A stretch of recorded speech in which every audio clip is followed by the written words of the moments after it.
Fa hiditra kosa resika ao anatin'ny tontolon'ny tsy fandriam-pahalemana manoloana tokoa moa ny tsy fandriam-pahalemana amin'ny izao fotoana izao izay mitranga indrindra ny amin'ny faritra atsimo nosy iny dia naneho ny hevitra ny ministra ny folo alin-da araka ny fanazavana nentiny mofo dia ny fiparitahan'ny zava-mahadomelona no anisany mampirongatra indrindra ny tsy fandriam-pahalemana amin'izao fotoana izao. Nanao ny fanadihadiana vola ravoavina kanisary Stéphane Razafy-Manjimby.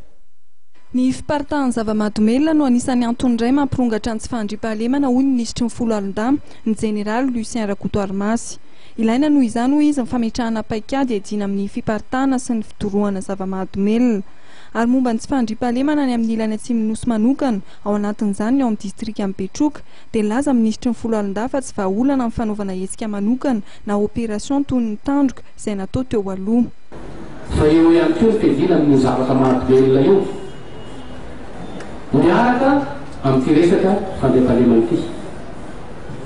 Fa raha ohatra misy olona mahay azo tombony amin'ny resaka zavatra mahadomelona io amin'ny faritra iny tsy ho tanteraka mihitsy ny fandriam-pahalemana. Da tsara angambany tsy atao singa manokana ny resaka fandriam-pahalemana amin'ny faritra iny fa mba hodirira ihany koa ny mahamididina rehetrarehetra. Momba ny fisina mpitandro ny filaminana perinasa na zazavao teo aloha tafiditra amin'ny asany jiolahy dia laza ministra ny folo alin-da fa ilaina amin'ny fanamboarana ny rafitra misy. Ny concept de défense misy amin'izao fotoana izao dia milaza fa ny miaramila ny élément rehetrarehetra ao anatin'ny miaramila dia tokony olona ray militaire de carrière anankiray ho an'ny PDL na kefatra.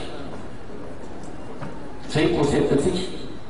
Zany hoe ataoko teny rehetrazy rehetrarehetra angamba dia hoe carrière anankiray ho an'ny PDL na kefatra.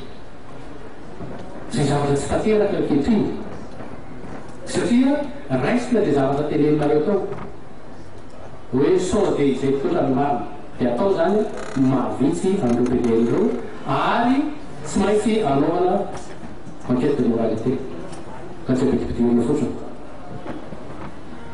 Eo ihany koa nefa ny vola hoentina anatanterahana amin'izany zavatra zany satria na ohatra hoe lasa ADN daholo na hoe carrière daholo dia efa armée biométrique indray zany no ampiasaintsika. Zay firenena iray ihany atao tany no manao izay zavatra dia ny Anglisy ary vola be zany. Ireo dia anisan'ny valiteny nety ministra ny folo alin-da nandritra ny fihaonan'ny gouvernemanta sy ny parlementaire CST. Ankoatra ministra ny folo alin-da dia anisan'ny tonga teny amin'ny Lampananosy kely ny ministry ny asa vaventy, ministry ny fiompiana, ministry ny harena kibon-tany ary ministry ny fampianarana ambony. Raha ny fandaharam-potoana eo anivon'ny CST ny momba ny teti-bolam-panjakana 2024 ny diniham parlementaire CST ho an'ny rapiso 20 Novambra.